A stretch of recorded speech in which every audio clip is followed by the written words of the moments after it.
Four-time Rome Masters champion Novak Djokovic continues the search for his best form on Wednesday against world No. 20 Roberto Bautista Agut, who beat him in straight sets the last time they played at the Shanghai Masters in October last year.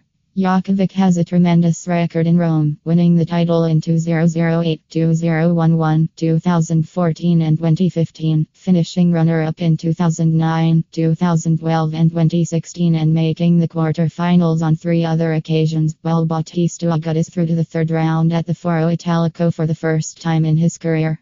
It's the third Spaniard that Djokovic will face in his last 4 matches. Will he repeat his Madrid wins over Nicolas Almagro and Feliciano Lopez? Djokovic and Bautista Agut take to court around 3 p.m. local time on Thursday 2 p.m. BST.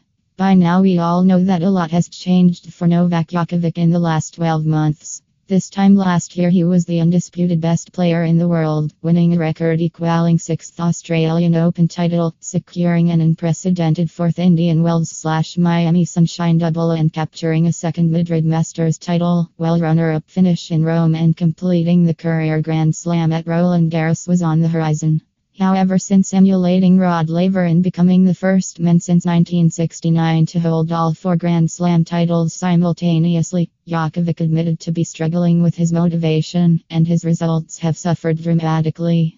It began with a shock Wimbledon loss to Sampdoria and ran deep for the remainder of 2016, with Djokovic losing the US Open final to Stan Wawrinka, going down to Roberto Bautista Agut at the Shanghai Masters and losing his World No. 1 ranking to Andy Murray at the season-ending ATP World Tour Finals.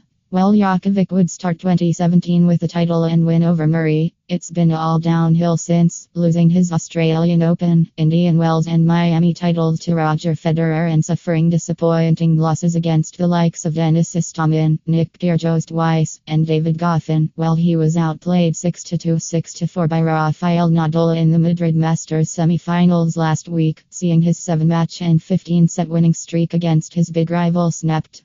Djokovic also parted ways with basically his entire support staff before Madrid, calling the split necessary shock therapy.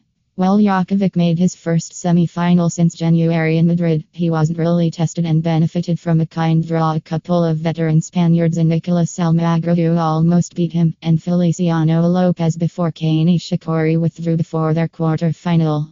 Paddling 3-set wins in Monte Carlo over Gilles Simon and Pablo Carreño Busta weren't exactly convincing either, so I think it's safe to say that Djokovic is still a far way off a place anywhere close to his best.